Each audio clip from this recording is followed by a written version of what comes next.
Life isn't perfect, and neither are we. Nope. But we know how to face our fears And have some fun. and talk about all the messiest things of life. Like the messiest things. Get connected to yourself, get connected to others, and get connected to the life right in front of you. This is The Connected Life with Justin and Abby. That's me. That's you. And you. The day has arrived. Today's the big day. Oh my gosh. Whoa, whoa, whoa, whoa, whoa, whoa. What's happening? Ooh, what is it? Today, this week. It's the 17th. This whole week is the first launch of my audiobook, The Tree of Life. audiobook. Dun, dun, dun, dun, dun, dun, dun. All right. Well, if that didn't get your blood up and circulating, I don't know what would. I'm so excited. I am excited too. Okay, wait. Let me tell you this. I've listened to it, and the thing that I like the most about it is that I would listen to it if you didn't write it. Right. Yeah, like I'm not because listening to you're it. like, it's not sympathy. It's not like, oh, I love you, so I'll listen to it. It's sweet. like, I'll do that for oh you. no, this story is hopeful and fun. And in this world where there's, politically and like the coronavirus, all the crazy Everything. things that are happening this year, it feels so good to read a book that pulls you into a story that is filled with hope and joy and life and wonder. Yeah. And it's not, you work through stuff in the book too, but the book is filled with remembering goodness. Yeah. So I listened to it just to offset the news. As a side note, my mom did power through it in like a couple 2 days. Yeah. Mm-hmm. And not because I was her son. She was like, I just wanted to keep listening. And that was really good. Is. I keep the fact that I keep getting reports from people where they're like, look, I'm actually liking this not because I like you. I have to tell you that. Yep. And you're not annoying. I like your voice. Listen, the moment I met you, I thought, whoa. Oh. Listen to that voice. Oh, tickled you. Ooh. So, real quick, everybody, head out to Amazon, get the book this week. Yes, get the audio. And get the audiobook. And remember, head to social media and go ahead and tag 5 friends that you think would love the book and love getting to participate in that, and tag me at Justin Stumval. And 3 people at the end of this week are going to be chosen to have 50-minute sessions with me. We can talk about anything you want. Action figures. Especially action figures. And just put the hashtags, hashtag the Tree of Life book, hashtag Okie, OAKIE, and hashtag Storytime. I don't think people understand, but you actually don't take clients anymore except for super, super rare situations. Yes. And so like 3 people So it's like a unicorn moment. It is. It's like a unicorn moment. So also, all of you, this whole week, you can head to www.treeoflifebook.com and you can just fill out your email in there, and we will send you an email with the free ebook. Ooh. So you'll get the ebook as well this week. Yeah, so awesome. So you can have that. You can read it if you want.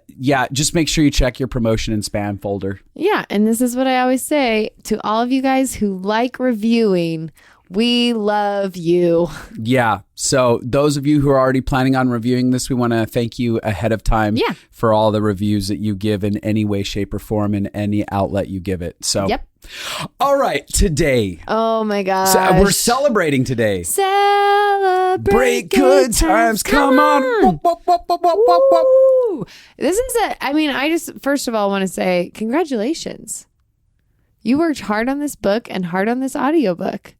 Thank you. Congratulations. Today is a milestone. You know what's interesting? And we're going to get into celebration in this whole conversation about celebrating life and stuff. Mm-hmm. When I originally finished published and got the book out for the first time, I never celebrated it. I know. I never had a celebration party. Mm-hmm. I just was so exhausted in that time of life that once it got out there, I was like, that's amazing. And then crash. crash, and that was it.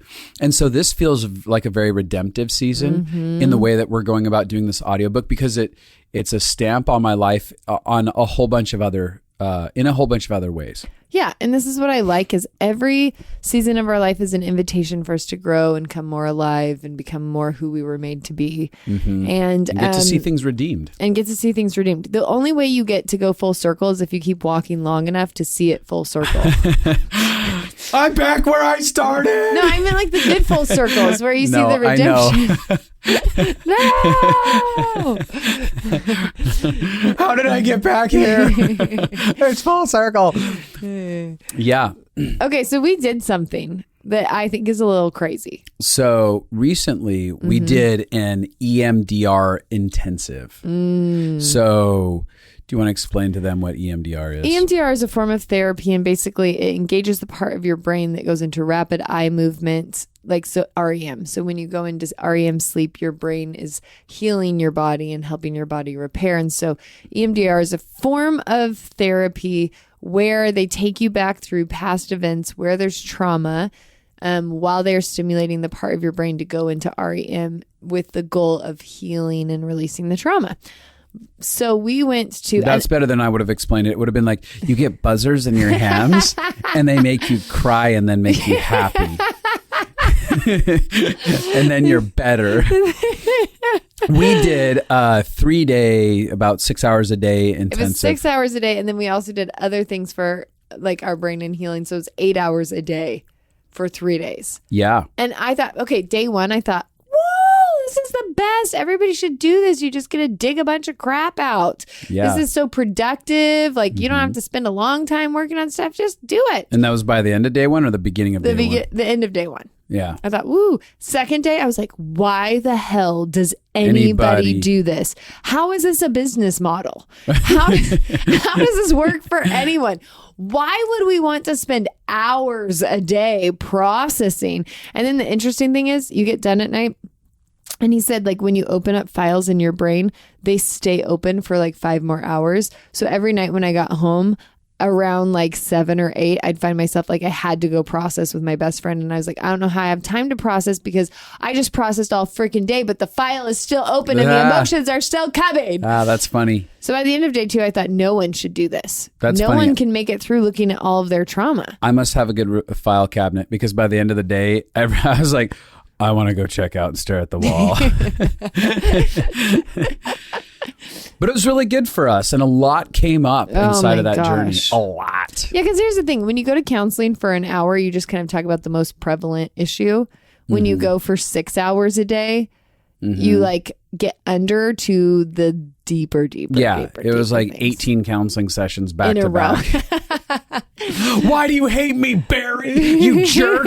That was the guy's name that I was working with. Barry's a counselor. Like, yeah. Barry, he's so sweet and smiling at me, but really he's like poking all of your pain. Yeah. So we're talking about celebration. He's a psychopath. Barry, you're a psychopath. Anybody who watches somebody go through pain for 18 hours in 3 days. I hope he hears this. I will say this. It is important that whoever you're listening to who influences you, that you make sure they actually are walking out what they're talking about. Yeah. There are so many coaches, counselors, all the people, pastors, people who are telling you what to do with your life. And they're not willing to engage the journey at all. And work on their own stuff. Yeah. And when you don't work on your own stuff, you also don't have a depth of understanding of compassion, sympathy, empathy. You don't really understand the human condition. And so you're kind of helping mostly get judgy. Yeah, get judgy. So it is really helpful to have someone who is actually proactive in their own personal development.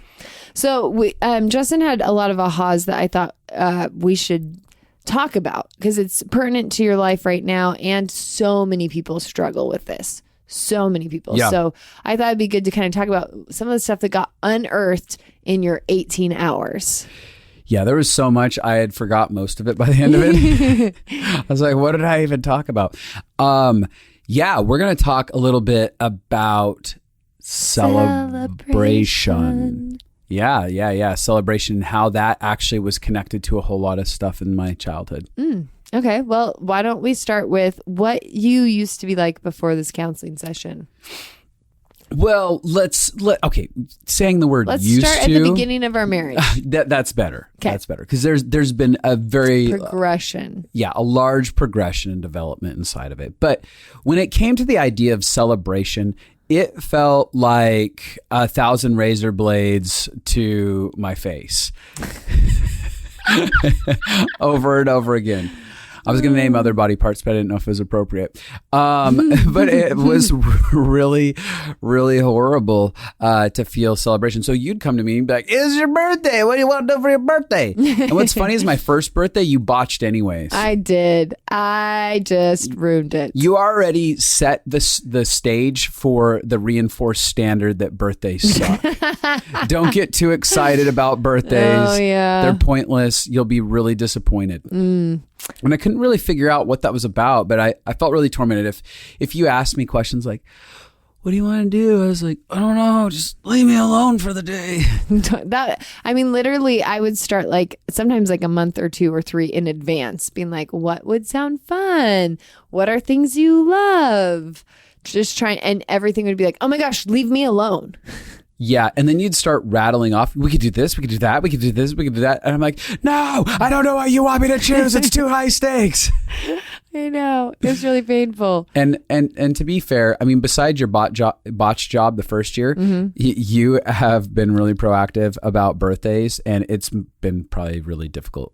Yeah, for you. That's so bad. Whether it's that or So anything else that comes to horrible. celebrating me, what do you want to do to celebrate that? We can have da-da-da-da. And you list off all the things we could do, and I'm like, leave me alone. Totally. It's like pulling teeth. It's like I have to mentally prepare to go have a conversation with you and be like, okay, I'm going to ask him if he would like to do anything for... And you know what I've had to do? This is my workaround. I've had to be like, God, I need you to give me an idea. I've had to quit involving you at all because it's so unfun. It steals the joy from me. I'm a joy Working stealer. with you literally feels like getting a hole in your tire. Which, by the way, to all of you out there who can't celebrate yourselves, your achievements, and won't let anyone else celebrate you and engage it, you're a fun destroyer for everyone else. Yeah, you're too. stealing from people who want to celebrate you. They want to love you. Your life does matter. Celebrating people isn't a burden. No. Celebrating people is actually a way that I get, when I celebrate somebody, I bond to them. I think about why I love them. I think about the things I enjoy about them. I get to show up and engage them. And that is, whenever we're thankful and we have fun, we're bonding to people. Yeah. You get to let people have a buy-in to your life. Yeah. And parties bring life and hope to people. Celebrating life spreads life and joy. Yeah. It's interesting because so many people are like, there's no one who's committed to me in my life. And you'll hear that as a lot of people who feel so like, no one's committed. I can't trust anyone. But we never give people an on-ramp to commit. Yeah. Oftentimes we make it so difficult, so many hurdles that people have to overcome to buy into our lives that people are like, I'm just not going to do that now. Yeah. Kind of You're saying how it was really hard for me to get to celebrate you. Yes. Yeah. You didn't build an on-ramp for me to get to. Not an easy one. Nope. But I will say it did work, praying for ideas. I came up with a lot of very unique, fun ideas for birthdays that you ended up enjoying. So mostly this episode is about how she's awesome and I suck. Anyways, I've progressively had to go on a journey of even in the healing journey of believing that I'm worthy and I'm valuable, has made it a lot easier, and where I've been able to not just suffer through birthdays as people are celebrating me, but actually engage it and just love a lot of the portions that happen. Yeah, one of the things you chose to do, I remember we had a birthday party where people told you things they loved about you. Yeah. And you literally sat there and say what your inner dialogue was. To everything someone would say, I'd say, Justin, did you hear? This is how you affected them. This is what your life means. This is real. You can believe this. You can believe this. You can enjoy this.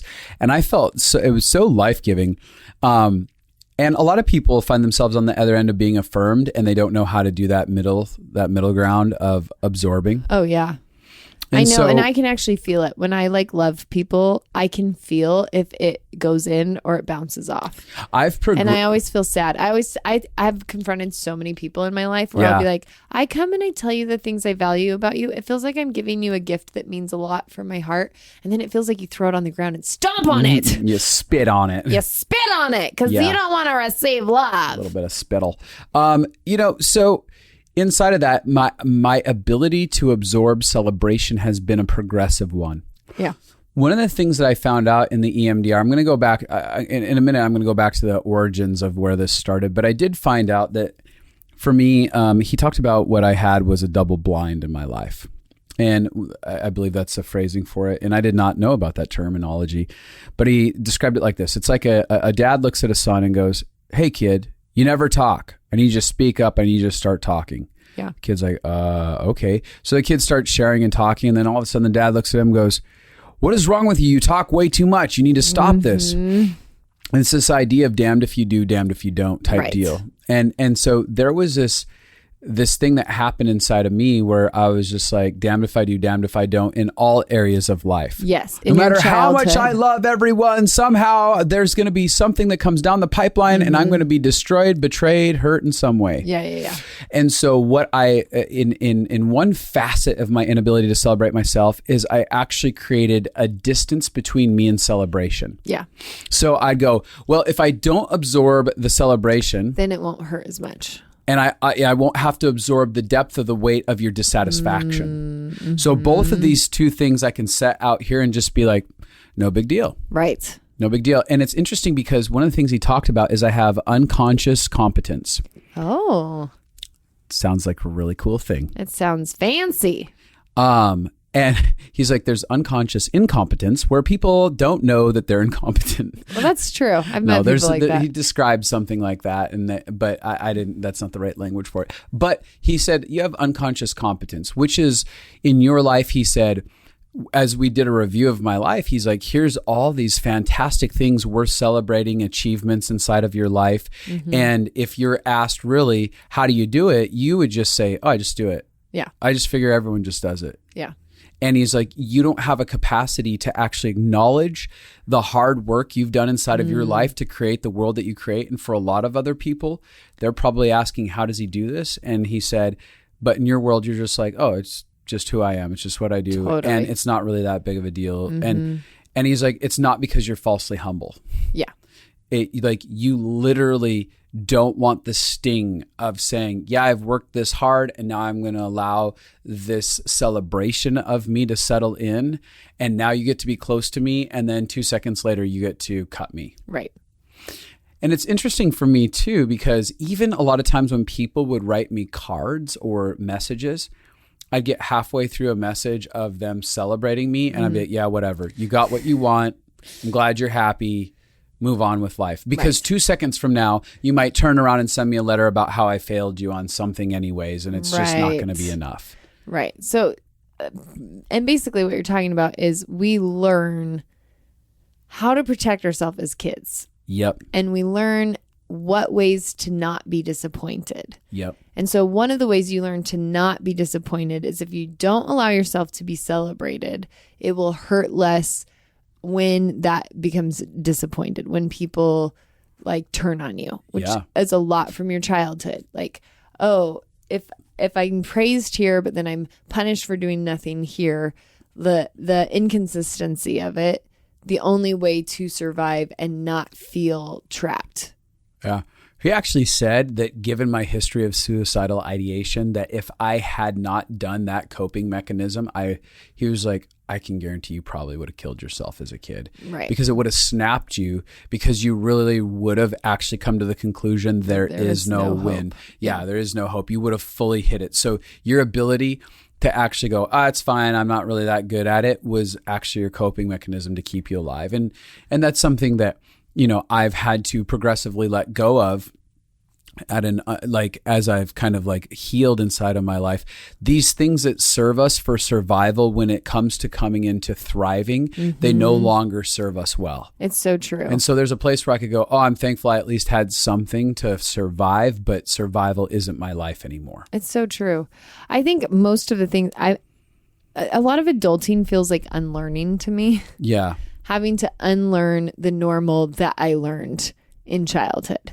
And I think a lot of people have a hard time celebrating themselves or allowing people to celebrate them because they don't want to feel like a burden, or they don't want people. I remember one time I called my aunt and I was excited about something that had happened in my life. I don't even remember what it was. And she was just like, oh, you're going to have an ego now. Yeah. And a lot you're of gonna people. become arrogant now. Yeah. She literally said that to me. Like, I don't know why you're calling me to tell me that you did this thing. Now you're going to be arrogant. And I was like, oh my, like, and here's me. I had like no self-worth. Like I hated myself so much. So for me to just like, I was just trying to be happy that something had worked out. And so it was like immediately, and there's so many people in my childhood, I call them balloon poppers. I've talked about it before. Yeah. Where you're excited about something and they just pop, take all of the air out of whatever you're celebrating. So you can learn as a kid, if you had people who didn't know how to celebrate you, which is a lot of the world, you know, they didn't know how to throw a party. I remember, you know, my mom got sick and our family life was just crazy. And so I stopped having like birthdays, really. Yeah. I mean, like we'd have like cake and then sometimes we would go get things for me. And then eventually, like, it just became less and less. Birthdays became less and less. And I remember when I was 18, my best friend threw a birthday party for me. And it just like, oh, I'm getting emotional. How funny. It just like blew my mind. It was just a dinner party. She made dinner and decorated her house and invited people over. But because I hadn't experienced that in so many years, I was like, oh my gosh, I couldn't believe it. But I allowed myself to receive it. Yeah. And every time that I've allowed myself to receive celebration, it increases my worth. It increases my ability to be present in life. It increases my ability to enjoy things. Like celebration is one of those things that's like gasoline. It gives us the power to go through a life where there can be hard things that happen. Yeah. Celebration lifts the soul and connects us. Like by allowing her to celebrate me in a way that I hadn't received for a while, I just remember this deep feeling of redemption and kindness. Yeah. And I think that there's a gift also in celebrating when we allow others to celebrate us. The gift for them is like, for me, when I get to celebrate you, I get to remember all the good things, not only about you, but about life and what you add to my life. Mm-hmm. And all of a sudden that begins to generate hope and joy and pleasure and gratitude. Mm-hmm. Mm-hmm. And so celebration is such a key part of life that we need to be able to integrate into our world. And a lot of you out here are listening to this right now, and you're probably going, I don't celebrate me well at all. And I was told that I'll become arrogant or prideful as a kid, and I was shut down, and we didn't do a good job of acknowledging things. It's one thing to pull my identity from my accomplishments and from certain things. It's another thing to actually just acknowledge and celebrate my life, my gifts, my talents, everything that was intelligently designed inside of me that I have gone on to deliberately cultivate and participate in. Mm-hmm.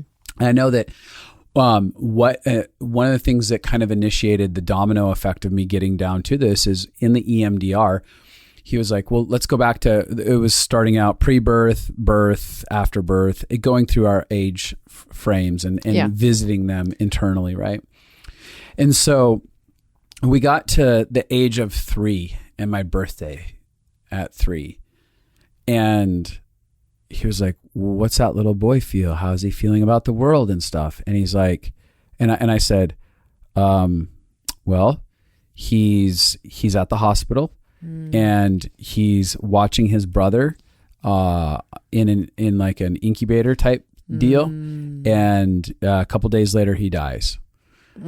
And I said, the phrasing that I hear is, this is the beginning of the end. And so I remember. What a good birthday memory. Because it was right there around my birthday. It was a little after. But it was all part of like, there's a birthday gift coming for Justin. It's a brother. It's a brother. And it was this hope that I was going to have this companion inside of life. And I was so stoked. And I remember I was there with my grandpa Frank, and I remember I was holding his hand, and he'd just given me peanut M&Ms. Those are the freaking best. They are. Which is funny, which is why I turned out a fat kid. It was like, it started out early. He's like, here, treats. Like, and I'm like, your brother's dying. Here's some M&Ms. Like, yes, please. And I just remember like something happening inside of me as a kid that was like, oh, like hopes and disappointments are really around every corner and everything. And what it started doing is, because that was the beginning of unraveling for our family. Mm-hmm. And it wasn't till retrospect when I did dialogues with my dad, like the devastation that actually happened for him. Yeah.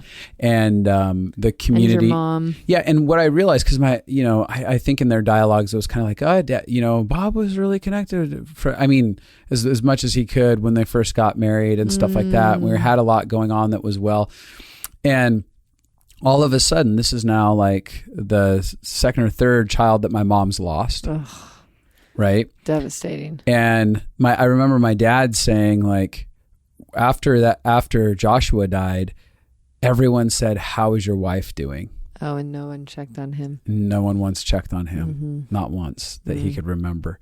And he didn't know how to, use his words and go tell people, "I'm dying in pain." That wasn't a thing back then. And he also was convinced that this was recompense for some of the destructive measures that he had done in life. And so he was like, this was me getting my punishment. And there was this ugly lie. But what that did is it started the process of him shutting down. And it was my mom getting jarred and thrown into a tailspin of pain. And it was beginning this process of, 2 years later, my sister arrives. Mm-hmm. And as we're working through that, I'm like, oh, now I'm 5 years old, and my sister is the next gift, arrives right around my birthday. Which weird, the timing of both of those. Yep. Mm-hmm. And I remember the exact gift. I got this Transformers robot called Skylinks, and it was another gift. And here she was coming, and something inside me was like, okay, this is the promise of the hope of the change. Right. But in that process of her adoption and stuff like that, that wasn't a very easy transition for my parents either. Mm-hmm. And it kept going downhill, and it kept getting darker inside of our home, and there was no hope. And so eventually at some point, birthdays equal to me this reminder of all the greatest disappointments it's just a reminder that, it's the beginning of the end, doomsday. And we really were able to dig in and go, oh, there's this doomsday attached in this space. And so to really celebrate something that means, it's almost like you're going to bring your guards down to celebrate only to have doomsday happen right after that. Totally. I think so many people can relate to what you're saying. Mm-hmm. I think it's a universal thing, because if you have, parents who forget your birthday, or parents who leave on your birthday, or like, birthdays and holidays can end up, the thing that is supposed to be celebration can be a constant reminder of a loss or abandonment or a pain. And typically we carry those around subconsciously. Yeah. It's not like we're carrying them around thinking, I hate birthdays because when I was 3 and 5, my whole life fell apart. You know what I mean? Most of us, and lots of us have, like, maybe we have 1 year that was really crazy, or some of us are more like me, that it was year after year after year until I learned until I learned the rules. Yeah. The rules of don't look forward to this. Yeah. I mean, for me, I know, like, I learned at a young age, because my mom is mentally ill, you can't count on anything. You don't know what's going to happen, when it's going to happen, what's not going to happen. Like, whatever happened was on her schedule, and we had no idea what that meant. Yeah. So I learned in celebration to not count ever on people celebrating me. Yeah. I learned to find one thing that I could be in control of for every birthday, every Christmas. And I still do this, and I don't, like, I'm sure some of it's unhealthy, and I'm sure some of it is a great coping skill. But, like, I find one thing every birthday or Christmas that I am powerful over. Yeah. that I know is going to happen or that I know I can do. And then then if nothing else happens, I'm fine. Yeah. So like, oh, I'm going to get myself this one gift, or I'm going to go see this one movie, or I'm going to set my expectations that all I'm doing is this one dinner, like whatever it is. I have found ways to create protection around celebration, because what people don't recognize is feeling celebrated as a kid is what we're designed for. Yeah, we're designed absolutely. to walk into a room and have people have their eyes light up and have them be delighted in us. Like, we're not designed to walk into a room and feel like we're a burden. We're not designed to walk into a room and feel like we've ruined our parents' lives. Right. Celebration is a part of love that I think people can forget. And it's work. So I understand it doesn't feel like an easy way all the time to love people, but it is something that our souls crave and want. But what happens is when we get hurt, we shut out. So the very thing we need, then even when people are doing it, it doesn't get in all that way. Yep. And I've seen that happen before where you're celebrating. I've done this so many times where I've been celebrating people and I can literally see it's not getting in anywhere. Yeah. And I think even for you, I would say every year you've received more of my celebration over your life. Yeah. But I still remember places where it would be like, I'm putting 100 celebration points in and one of them stuck. It's real. It's interesting because as I've progressed in allowing myself to be celebrated, there's been even my own protective mechanisms in like, all right, well, if we're going to do something for my birthday, the weekend before, here's the extravaganza that I want to do. Yes. And if that's, not awesome and kind of disappointing, it doesn't matter because it wasn't on my birthday. And it's like mental psyching yourself out, right? Totally. And then on the day, feeling like I have a little bit more control over the day and what happens. And so often, my coping skill was isolation. Yeah. And again, that was part of, like you said. I'd rather be alone on my birthday. I'd rather be alone. No one did anything. I didn't expect anything. I had control. No one went crazy on me. No one came after me. No one punished me. Totally. So it was a win of a day. Yep. Very much so. So that's kind of been a big part of my journey. What was really cool is in the process, I heard internally, I want my friends Ben and Bryant to throw me a birthday this year. And I immediately was like, I want airsoft. I want a bunch of guys playing airsoft and us doing crazy stuff with like man time. And then I was like, and then I want them to plan like some other fun things because they're our friends from the Adventure Challenge. Yeah. And I was like, and I want to be able to, I'm going to ask them to do it. Yeah. What's interesting is in my past, the idea of asking people to do something to partner with me or to celebrate something with me would have felt horrible. Right. I would have felt unworthy of that. I would have felt shameful about that. I would have felt undeserving of that to ask for that type of an engagement. Oh, yeah. Yeah, I think a lot of people have a hard time asking. It's funny because there's two camps. There's people who have a really hard time asking because they're afraid they'll be a burden. And then there's the other camp of people who are like always just like so annoying because they ask you to do every single thing all the time. Totally. And most of the time there's no self-awareness on which camp you're in. But I loved it because in the inner healing, you actually were able to go back and visualize people celebrating you, right? Yeah. And I've seen this happen as your healing of journey on celebration. Not only have you practically in moments allowed people to celebrate you, then you've also had like moments where you've gone back and you've brought friends in your world now back into moments from your past and imagined them celebrating things with you. I was literally able to see all the people who love me and care for me and cheer me on now in life, going back to moments, even with me as a 3-year-old, where I lose my brother Joshua, and then being like, we love you, we're with you, like, this is still going to be a good birthday, we're going to take care of you, your life matters, stuff like that. And that's a really powerful thing to be able to do, is to take this love that currently exists and make a transference to our history and allow those historic parts of ourselves to feel like that same love that exists here and now exists back there. Yeah. We had a friend actually, most people I would say actually a lot of our clients have had to go through this process of learning how to let love in and celebration.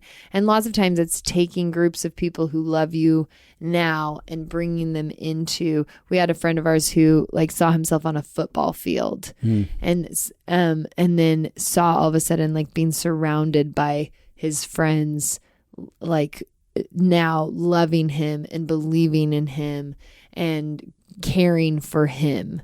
And I think that it's an interesting thing because even, there's those people out there that everybody looks at and they're like, they're so popular and they're celebrated all the time. And I have worked with those people too. Yeah. And they don't know how to receive the celebration. No. So it's one of those universal things where a lot of people aren't good at it, except for those few narcissists. But I'm just kidding.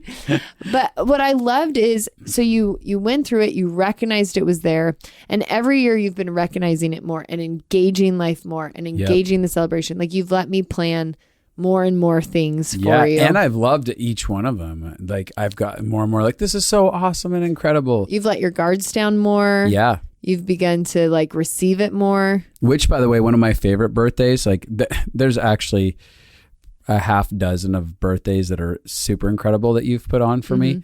But one of my favorite ones was where you just roasted me. Where everyone just roasted me. Yes. And I was like, well, that's my love language. You're making fun of me. That's the freaking truth. It was that was such a delight because I could feel the love in it. It was that sarcastic banter. Oh, yes. I think that it's even interesting now, considering the last 3 episodes in this episode that we've been able to do. I would have felt terrified and shame about having a conversation about a project that I'm launching or doing in the past. And I feel zero in that. That's amazing. Like, the idea that I could reach out and invite everyone in and be like, come be part of us making this happen, get the word out, share it with people. And like, there's no part of me internally that feels terrible emotions about like, oh, would I ask the people who love me that I've given my heart to in the podcast? Yeah. Like there's no part of me that would feel like I'm taking from them. Right. And there's a lie that, and this is something that I want to talk about with that, because for so many people, we believe the lie that we are taking from people. I mean, I just want to, just that very specific one. I am taking from you if I ask you to participate in my journey and I invite you into my celebrations and celebrating my life and supporting me. There's this lie that we're just not worthy enough to receive and that's stealing. Yeah, absolutely. Yeah. So this is, this episode is both things at one time, us talking about the journey of learning to be celebrated, because I think that's a human theme. Yeah. And also us really taking a moment to celebrate.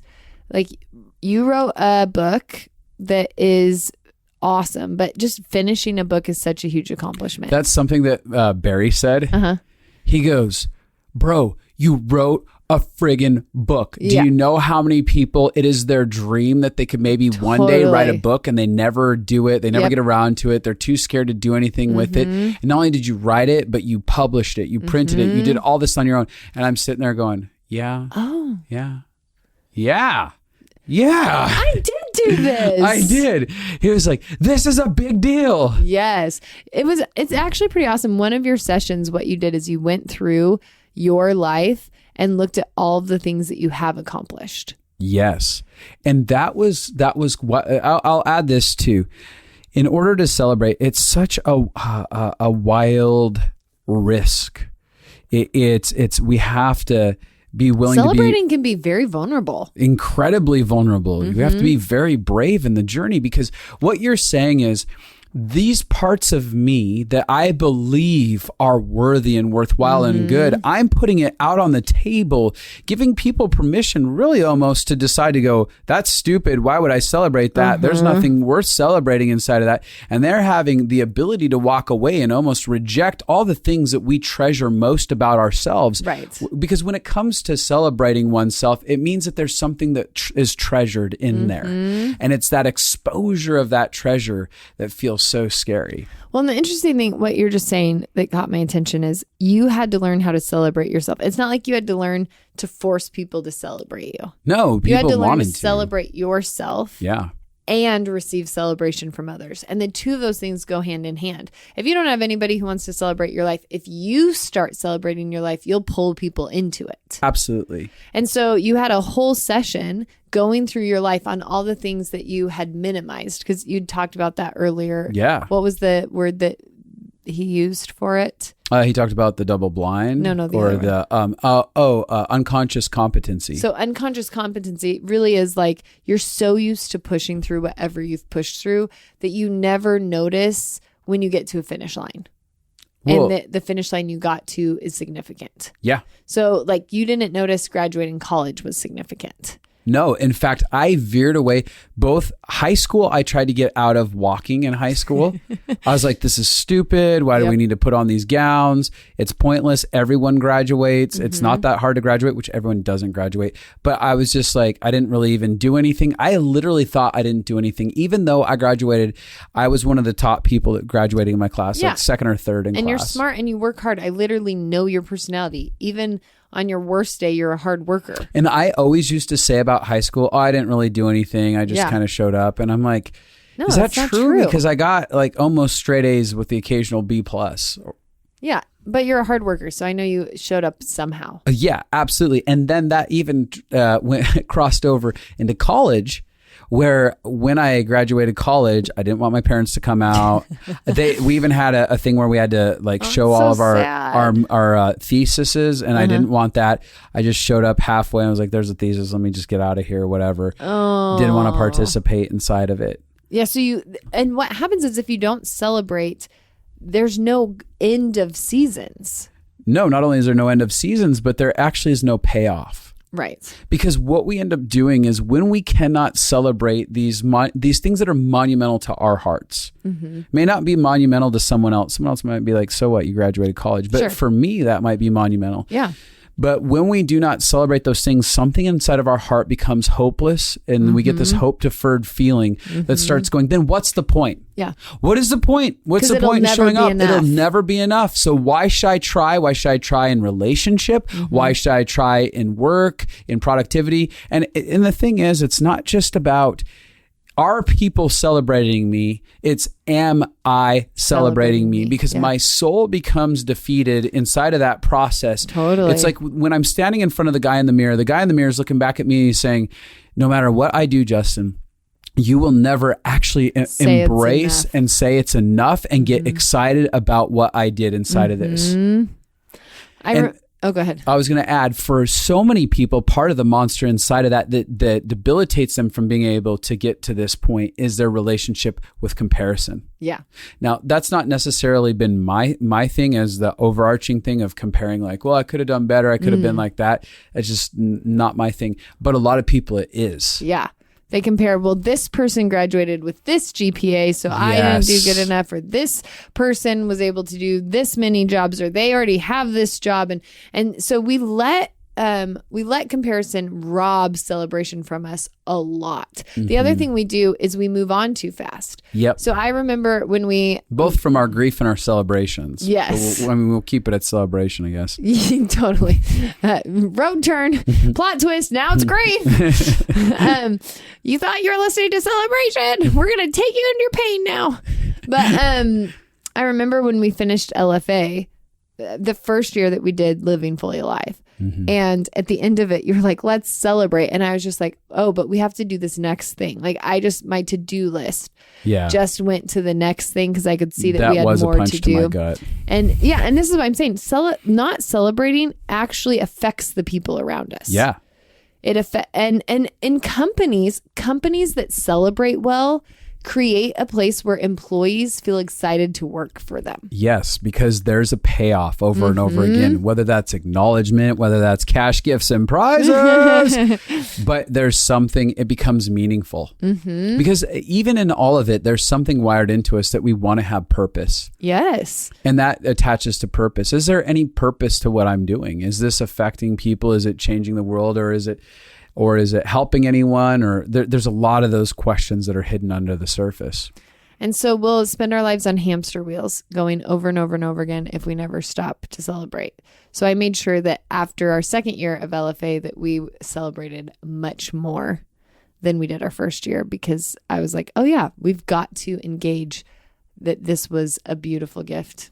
And it was easy to celebrate with all the great feedback. Thank you guys. Yeah. But so this week, I can say this because I'm your wife. I'm super excited to celebrate you and launching this book. And I would just love it if you're out there, it'd be such a fun way to celebrate him by going and purchasing the book and sending in things that you love about it, or posting things that you enjoyed about it, or telling us how it impacted your kids and your family, or whatever you have. But it's just so fun to, like, one of the ways I think it's fun to celebrate is to all engage something that matters to someone. Right. To all show up. And so, like, a virtual way you can show up to help celebrate him is to go get his book.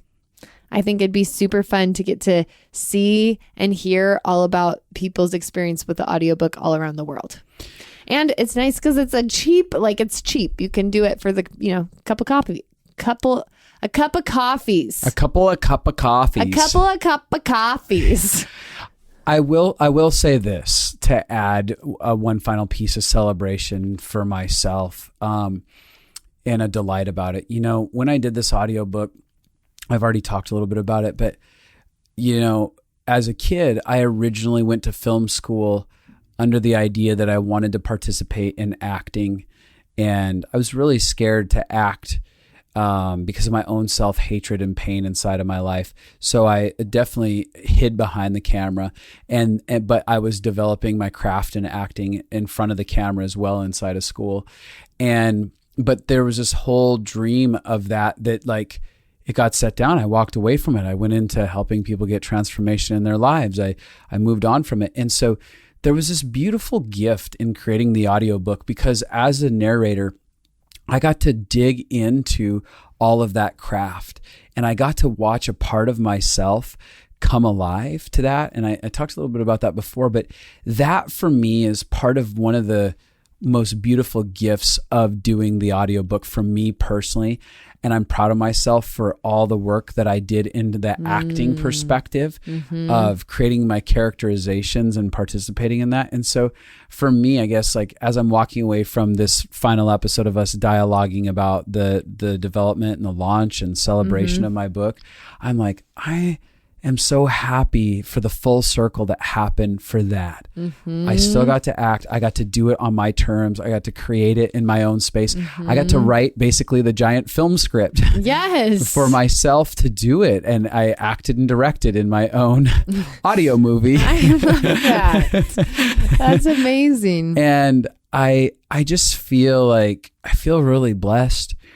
I feel so thankful for the people who have, as you guys have listened to this series, you got to hear from a couple people how they were active participants in this journey.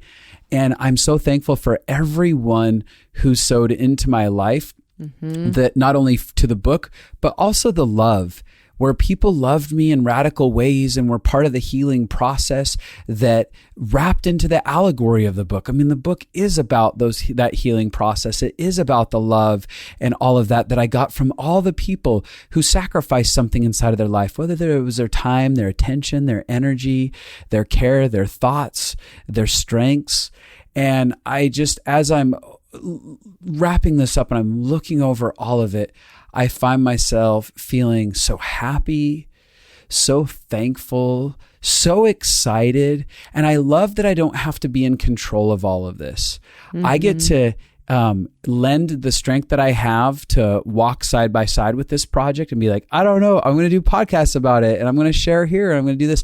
But I get to now watch on the other side as things continue to unfold, and watch basically even God get to do what he wants to do with. And let me add this final thing on this, because I think this is really key and I need to say this. Going back to the idea. You say it, babe. This is my time. This is my space. Yeah, you get to talk as long as you want. Yeah. Celebrate, Justin, celebrate. When I think, you're hysterical. When I think about all my projects, this was the one project that I can say, all the other ones have been Justin's. This was God's. And I've acknowledged that, I think, in one of our earlier episodes, but it really was. It was like my dad had a story. And he was like, would you like to write a story with me? I have a story idea. I want to write. And that for me is really incredible, especially given that he's been, and I'm getting a little choked up internally on this. He started wooing me back in the beginning, going, hey, one day you're going to write books. I don't even want to do that. No, you do. It's in you. And the idea that he's like, here, I'm going to trust you with this story. And it's going to be part of your life. It's not just going to be something that you fantasize about and create out of thin air. It's going to be something that you walk out in your life, and we're going to pen that story through your life and on paper together. And I am going to equip you with everything that you need along the way to launch it. Every person, every moment, every new idea, I'm going to equip you.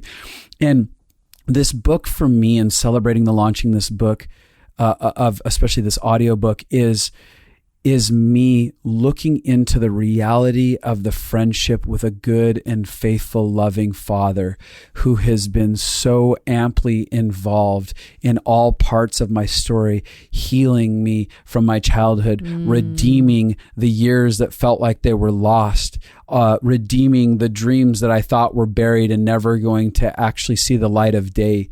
And You'll cry, are you? It's like, today, even part of the celebration isn't just celebrating me. It's celebrating my good dad. My good dad who's very real, who's very tangible, who's very invested, who's very involved in all of my humanity and the messiness of my human experience. He said, but I love you and I'm with you and I'm going to redeem all of it. And so that, I would say, I want to celebrate my dad and his involvement, my Papa in heaven, his involvement in this whole thing. So that's just genuinely came up inside of me right now. Well, I love that. And that's kind of what the spirit of celebration does, is it's generous. So typically when we're celebrated, we want to celebrate the things that have helped us get there too. Yeah.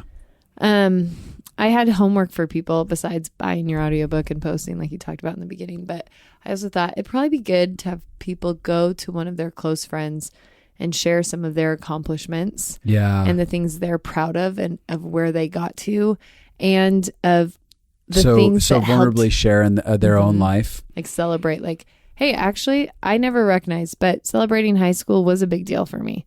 And I was dyslexic. The fact I made it through was like a big deal. Yeah. I killed it. Even those, because some of you may have overcome things where you minimized it in a way of like, well, I only got C's. I mean, just using school as the example. Yeah. And it's like, no, but it cost you everything to get those C's. You had pain in your childhood, dysfunction in your home. You had ADHD and you were fighting with everything you knew how to get that C. You were being bullied, or you were consumed with self-hatred. Getting through school was a miracle. Right. And that's just one of so many examples, whether it's motherhood, fatherhood, whether it's something at work, or it's just relationship dynamics, even failed relationships where you're like, I never really celebrated what I was able to add to that marriage that fell apart. Yeah. It fell apart, and I never was able to acknowledge, like, I gave 110% for what I knew how inside of that space, but I always just shame myself for never being enough ever. Yeah. And then not only celebrating what you've done in your life, but also celebrating the people who helped get you there. Right. I think that's one of the most beautiful ways that celebration becomes contagious. So I love hearing you feel proud. I think part of wrapping up seasons well is celebrating what was done well and acknowledging it and being excited for it. Thanks. So I'm really proud of you. Thank you. And I have been in awe watching you do it. And I love that God gave you a story that took you on a journey that led you into wholeness, and that it is pulling so many people into their childlike wonder. It's beautiful. Yeah. Thanks for saying that. And thank you for loving me in the process. And thank you for being a critical part of the story, because integrated and wrapped into the foundation of so many of the key experiences happening in the story is the expression of love that you were giving to me. It was all the places where you were celebrating my reconnection to my childlike wonder. Like you opened up space for me when we got married, for me to re-engage the child that was lost so long ago. Oh yeah. It was you getting excited about my playfulness and my goofiness and my creativity and championing me inside of that and saying, please do this. I like who you are. I love these parts of yourself, where you created safety for me to begin to bloom and express myself in ways that were so healing. Yeah. And so I like we're talking about how celebration creates more celebration. I just want to say thank you, because you are such a vital piece of that story. Oh, and I want to add this for people who are listening who haven't celebrated people well. Because typically, if you weren't celebrated well, you don't celebrate others well. No, you don't know how to, yeah. And so if you're like, well, I had to push through that. Why do you want to celebrate that you accomplished that? You know, like, well, I got through school. Why are you celebrating that you got through school? Like, there's really this harsh edge. And I just wanted to tell people, because, you know, I was horrible at celebrating you in the beginning of this journey, in the sense that, like, I definitely pooped on the idea of the book. But I changed. Yeah. I changed, and I got on board, and I engaged celebrating each part of the journey more and more and more as time went on. And so if you're out there and you're feeling shame about not being good at celebrating, you can always change. Yeah. Like, because now you feel really celebrated by me on this journey, right? Yeah. Oh yeah, absolutely. I feel like you're so in my corner. You're one of my greatest advocates now inside of it, and it feels really good. So thank you for that. So at any given point, you can change. You can be a celebrator. Yeah, you can. Not a pooper. Not a pooper. Not a pooper.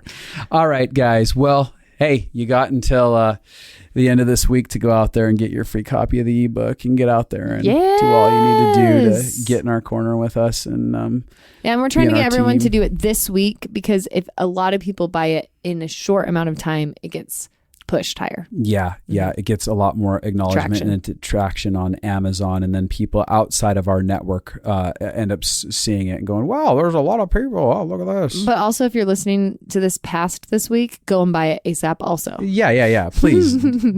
Please still do it. Please still do it. I'll still feel loved and celebrated. All right. Love you guys. Love y'all. Goodbye.